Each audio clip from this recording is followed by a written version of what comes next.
प्रभ्रदाकारं सारिच ऊर्जन्नो देहि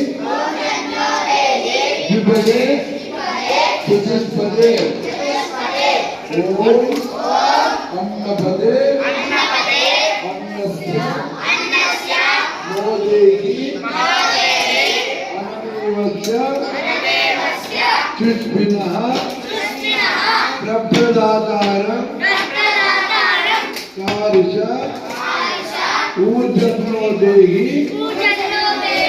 विपदे चतुष्पदे ओम अमृतोपस्थनमति स्वाहा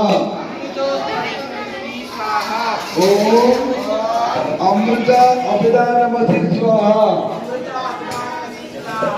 ओम सत्यम यजः त्रिर्मयि त्रिहि त्रेतां स्वाहा जलपुरुषं చేసి ఆత్మహత్య చేయాలని చేసి బదులు మౌనంగా చేసి మాట్లాడకుండా ఎవరు మాట్లాడకూడదు. అన్నదాత సుఖీభవ చెప్పండి. అన్నదాత సుఖీభవ.